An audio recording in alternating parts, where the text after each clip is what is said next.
Estás sintonizando Radar 24 horas, un espacio hecho para ti. Radar 24 horas presenta Punto de Vista, porque siempre hay más de una versión. Entremos en materia. Para nadie es un secreto que en estos últimos años estamos atravesando un alto índice de violencia en todo el territorio ecuatoriano. Tal es así que Ecuador se posiciona como el país más violento de América Latina. Les invito a hacer una retrospectiva sobre este tema de la inseguridad en nuestro país. Desde el 9 de enero del año 2024, por decreto del presidente Daniel Noboa, el país enfrenta una guerra interna en contra de más de 20 organizaciones criminales que fueron identificadas como grupos terroristas y marcados como objetivo militar para las Fuerzas Armadas. Tal es así que estos grupos terroristas se encuentran asentados en todas las provincias de nuestro territorio ecuatoriano. Y estos grupos son los lobos, los lagartos, los choneros, los chone killers, los fatales, los tiguerones, los Latin Kings, los R7, los gangsters, los águilas, los corbicheros, mafia tiburones, nueva escuela, mafia duende o trébol, mafia 18, cuartel de las feas, AK-47, Caterpillar. Por esta razón, los militares se mantendrán sin fecha límite en las calles y ejecutarán operaciones para prevenir y erradicar las acciones terroristas de estos grupos. A raíz del pasado 9 de mayo, cuando 11 militares fueron emboscados y asesinados por grupos disidentes de las Fuerzas Armadas Revolucionarias FARC, este jueves 15 de mayo, el presidente Daniel Noboa emitió el decreto ejecutivo 632, en el que identifica como grupos armados organizados a las estructuras Frente Oliver Sinisterra, Disidencias Comuneros del Sur y Comandos de Frontera. Más grupos organizados que atentan contra la seguridad interna y externa de nuestro país. Por su incidencia dentro del conflicto armado interno en este territorio ecuatoriano. El decreto se refiere a un informe emitido por el Centro de Inteligencia Estratégica CIES tras el asesinato de los militares, mediante el cual se realizó una actualización individualizada de las incidencias en el Ecuador de estos grupos armados organizados y que operan en la zona de la frontera.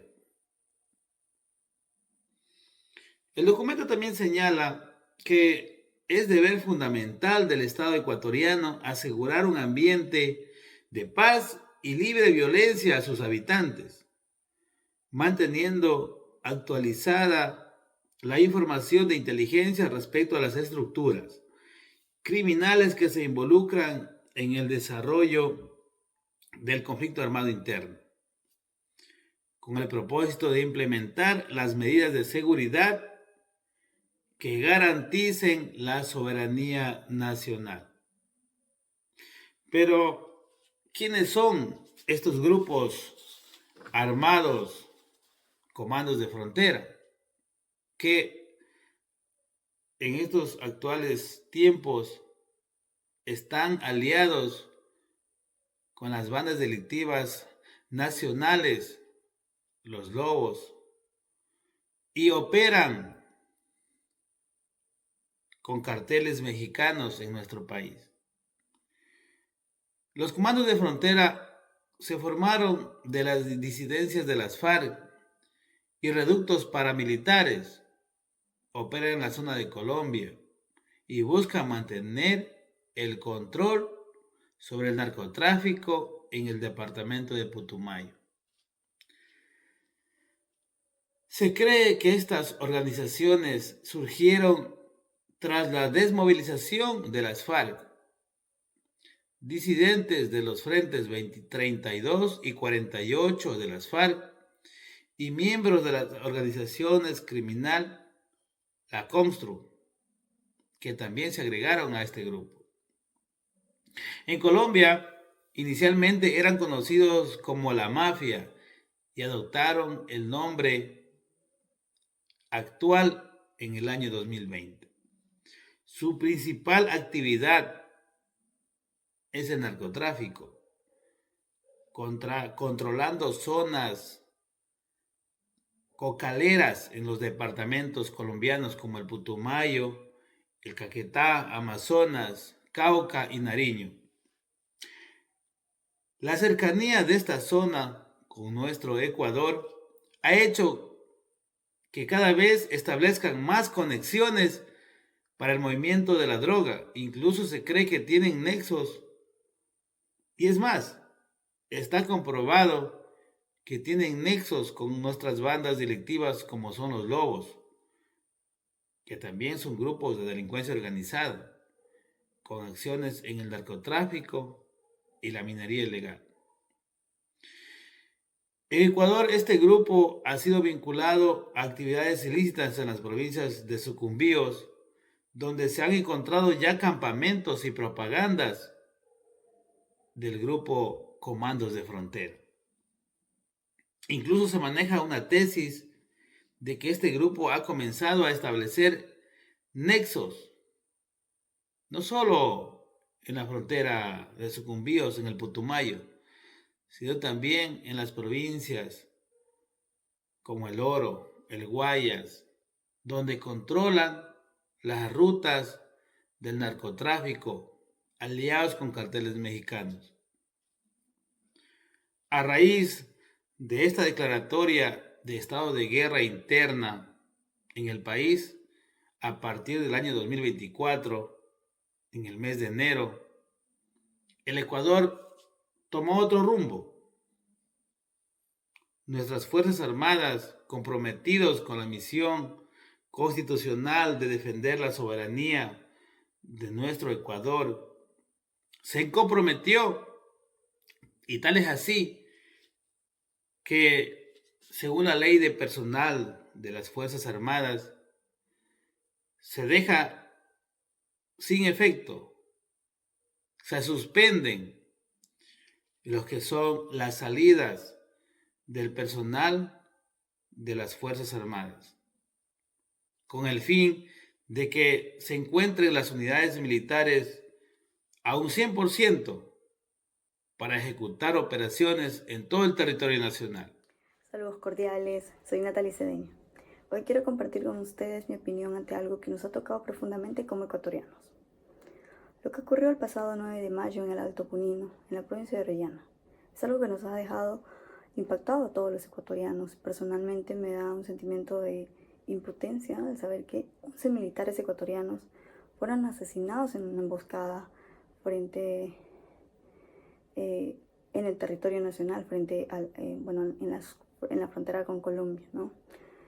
Esto es algo que no podemos dejar pasar por alto. El acto se lo atribuyó a los comandos de la frontera, que es un grupo irregular que opera en este sector, ¿no? En este punto de la frontera con Colombia. Esta es una señal gravísima de hasta qué punto la violencia en nuestro país está, ¿no? Esto no es simplemente una tragedia, ¿no? Es algo realmente preocupante que estamos viviendo todos los ecuatorianos frente a este grupo criminal que opera, como lo digo, en la frontera con Colombia. La emboscada fue totalmente brutal, como digo, se usaron explosivos, granadas, armas de fuego. Los militares se encontraban en esta zona realizando su patrullaje correspondiente cuando sufrieron la emboscada. A este punto quiero ser muy clara. Creo que sí, el Ecuador debe actuar con mayor dureza ante estos grupos que están operando de forma ilegal en nuestro país. No podemos seguir enfrentándolos o viéndolos como simples delincuentes, ¿no? Necesitamos una política de seguridad más fuerte, ¿no? Un poco más firme. La muerte de estos 11 militares no puede quedar como en un número más, en cifras, ¿no? Ellos eran personas con familiares, con madres, con padres, hijos, con vocación. Ellos murieron cumpliendo su deber, defendiendo a nuestro país. Y no podemos dejar que su sacrificio sea en vano. La respuesta del Ecuador debe ser firme ante esta situación. Y hoy más que nunca creo que necesitamos de esa estrategia, una seguridad integral que combine la fuerza militar con inteligencia, desarrollo, control territorial, una cooperación internacional con acción local. Porque esto no se trata solo de defender una zona de nuestro país, no, se trata de defender la soberanía total del Ecuador. Se trata de recuperar el control y garantizar que nadie, que ningún grupo armado, que ninguna mafia, que ninguna red criminal tenga más poder que nuestras fuerzas militares. Ellos merecen justicia, ¿no? Y nuestro país merece seguridad. No podemos dejar que este tipo de tragedias sigan marcando la historia de nuestro país, ¿no? Hay que actuar con firmeza ante estos actos de terrorismo en contra del Ecuador.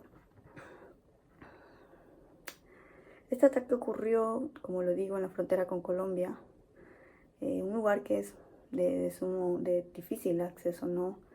El Estado ante esto pues reaccionó de forma rápida, se podría decir, desplegando militares, helicópteros, ¿no?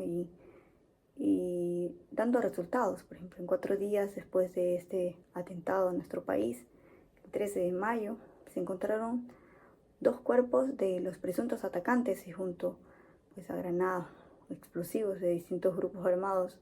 De este grupo armado se confirmó que en el ataque fue abatido el cabecilla de este grupo, ¿no?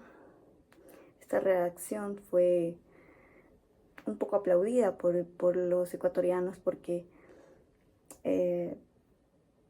como quiera se respondió ante este acto delictivo de una forma rápida, ¿no?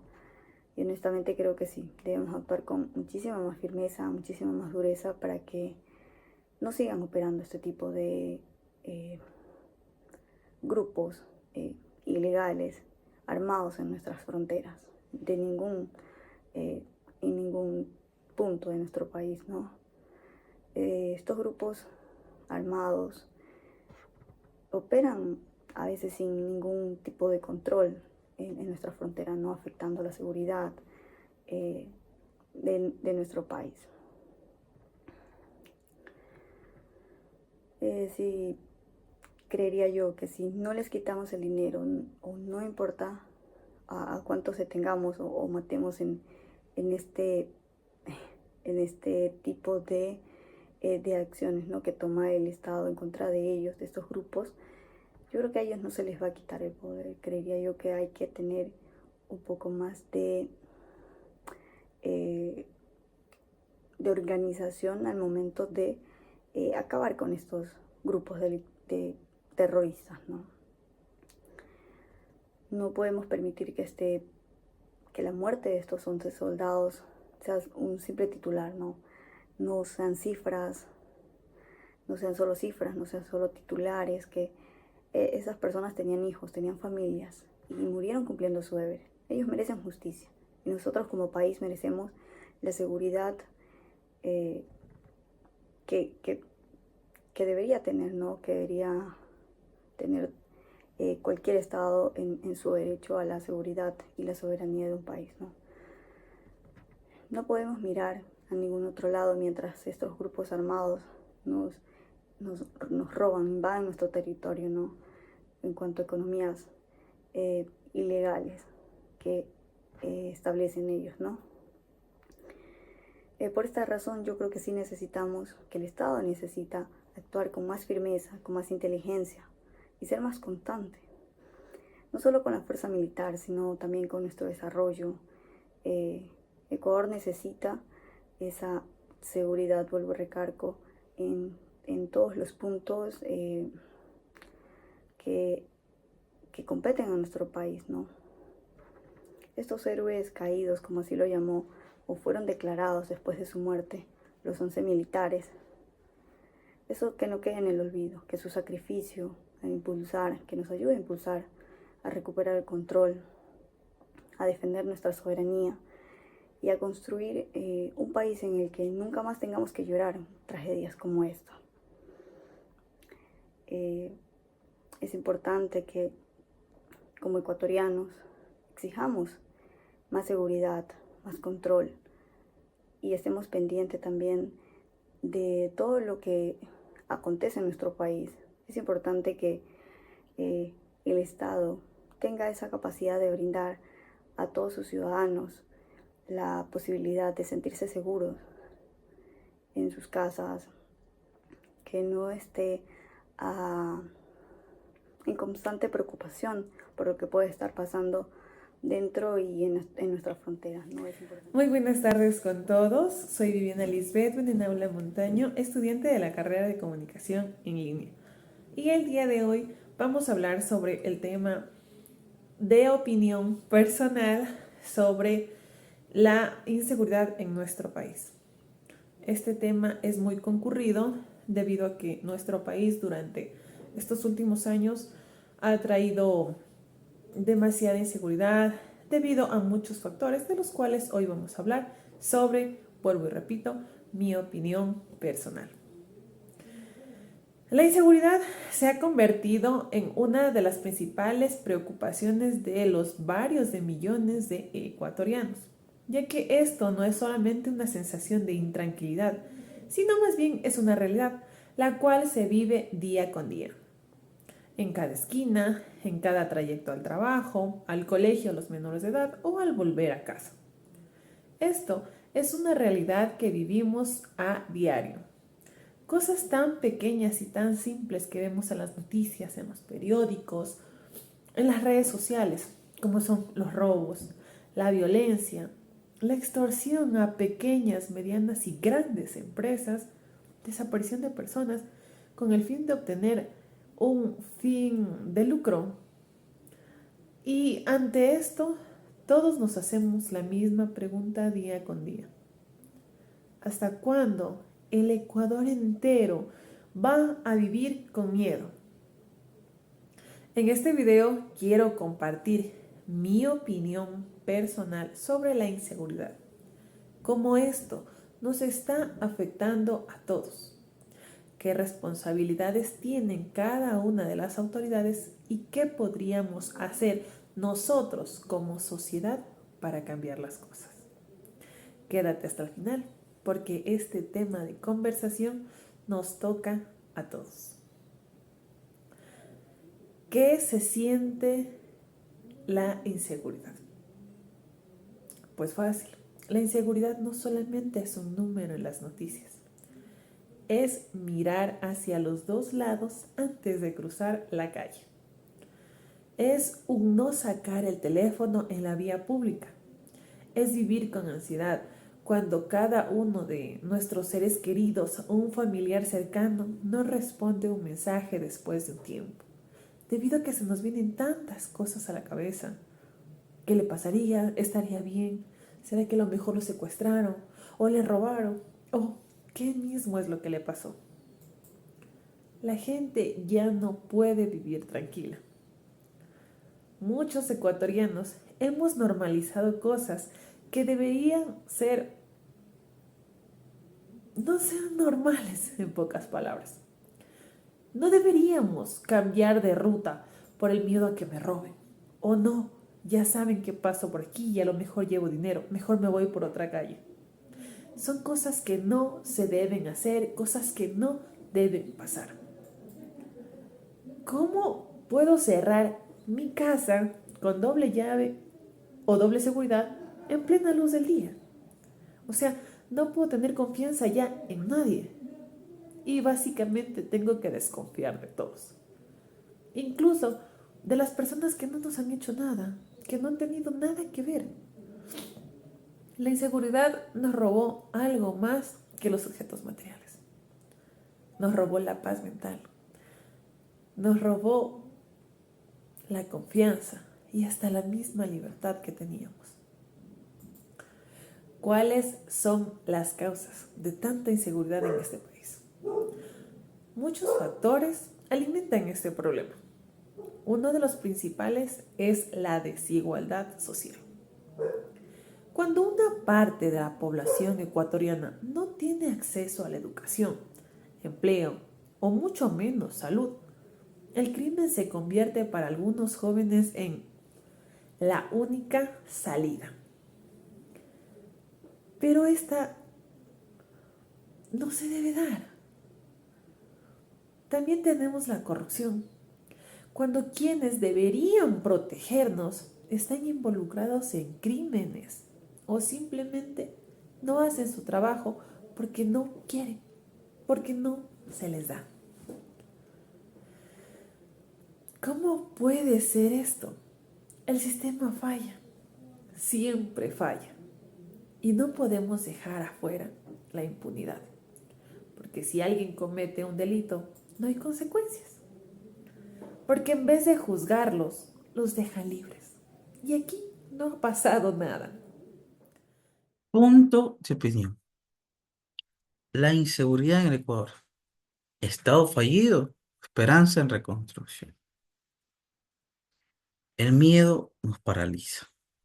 Ecuador, tierra de diversidad, de paisajes únicos y gente trabajadora, se encuentra atrapada en una espiral de violencia sin precedentes. Lo que ayer era un país relevantemente tranquilo, hoy está en la mira internacional como una de las naciones más peligrosas de la región. ¿Cómo llegamos a este punto? El cuestionamiento de qué responsabilidad tienen las instituciones, los gobiernos y los medios de ciudadanía, más que una crónica del caos. Esta opinión busca un espacio para reflexionar y sobre todo para no normalizar lo inaceptable. La expansión del narcotráfico, un antes y un después. No se puede hablar de inseguridad en el Ecuador sin mencionar el impacto del narcotráfico en los últimos años. Los carteles internacionales encontraron en nuestro país un territorio estratégico, puertos, fronteras y sobre todo un sistema debilitado por la corrupción y la falta de institucionalidad. El resultado de aquello, organizaciones criminales operando con impunidad y sembrando el terror y desafiando al Estado. La violencia ya no está confinada a las zonas fronterizas o a los barrios marginales. Hoy los ecuatorianos vivimos con miedo de enviar a nuestros hijos al colegio, salir a trabajar y de tomar un simple bus. Nos aterra simplemente estar en el lugar y momento equivocados. Según cifras de la Policía Nacional, en 2023 a la actualidad se registraron más de 7.000 muertes violentas y solo en los primeros meses Guayaquil y Esmeraldas encabezaron los índices de homicidios en toda Sudamérica. No solo son estadísticas, son familias destruidas, comunidades desplazadas y sueños truncados. El Estado, ausente o superado. Las promesas de mano dura de los gobiernos no han logrado contener la violencia.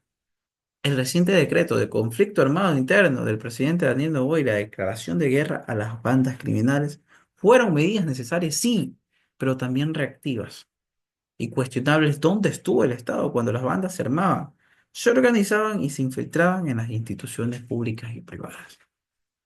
No podemos culpar únicamente a la policía que opera con recursos limitados ni a los militares, que no fueron formados para ejercer un control interno. La culpa cae sobre una cadena de decisiones políticas que permitieron que el crimen avance mientras el sistema judicial se volvía ineficaz. La política migratoria y penitenciaria se dibujaba. La corrupción en las aduanas, el tráfico de armas, el lavado, el dinero a través de negocios aparentemente legales y la presencia de jueces que liberan delincuentes a cambio de favores son síntomas de una enfermedad institucional profunda. ¿Cuáles son las fábricas de violencia? Hablaremos de las cárceles. Es importante ignorar e imposible llevar que las cárceles en esta crisis, las cuales deberían ser centros de rehabilitación social, se han convertido en un cuartel de guerras y organizaciones criminales. Desde penitenciarías se planifican atentados, secuestros y extorsiones. Los motines, masacres son apenas la punta del iceberg de un sistema podrido. Los reos con poder controlan pabellones y es donde el Estado ha perdido soberanía. Algunas propuestas incluyen segmentar a los reos de peligrosidad real, implementar bloqueadores de señal, fortalecer la inteligencia carcelaria y profesionalizar al personal penitenciario, pero todo esto requiere voluntad, inversión y cero tolerancia a la corrupción. ¿Que el tejido social está en riesgo? Pues diremos que la inseguridad no solo mata cuerpos, destruye tejido social. En las zonas populares las bandas reclutan a niños y a docentes como campañas de sicarios, que se les ofrece dinero fácil y un sentido de pertenencia que muchas veces no encuentran en sus hogares ni en las escuelas. Preguntamos dónde están los programas de prevención, qué se hace por las madres que crían solas a barrios azotados por la violencia, cómo protegemos a docentes, maestros, trabajadores de la salud y a líderes comunitarios que son diariamente amenazados, que es mediático y la responsabilidad ciudadana. Los medios de comunicación tienen un papel fundamental. En tiempos de miedo, es fácil caer en el amarillismo, en la difusión de rumores o en la normalización de la violencia. Los comunicadores tienen la responsabilidad de informar con ética, verificar las fuentes, mostrar contexto y no explotar el dolor ajeno para ganar seguidores. Del mismo modo, ciudadanos, no podemos resignarnos en nuestro deber de exigir justicia y denunciar la corrupción. Participar activamente de la vida democrática es la diferencia que hoy más que nunca, aún con deficiencias, es cómplice de caos. ¿Qué futuro nos espera? El Ecuador está herido, pero no derrotado. La violencia no debe definirnos. Aún hay tiempo para reconstruir, apostar y edificar la paz. La educación por el respeto a la vida no será fácil y tomará más de un gobierno, pero debemos empezar ahora. No podemos permitir que las balas reemplacen a las palabras ni que el miedo silencie nuestra voz. La seguridad no solo es responsabilidad de gobierno, sino de toda la comunidad y sociedad. Exigir un país más justo, más seguro y más digno es nuestro derecho, pero también nuestra obligación. La generación atrapada en un fuego cruzado, la juventud. Uno de los sectores más golpeados de la inseguridad es la juventud. Muchos adolescentes crecen con violencia, con escasas oportunidades de empleo, educación de baja calidad y entornos familiares fragmentados. Estas condiciones no son soporte para que, digamos, cayeron en redes delictivas por estas condiciones. No justificamos, pero sí entendemos cuando el sistema falla en garantizar derechos, la ilegalidad se vuelve una opción.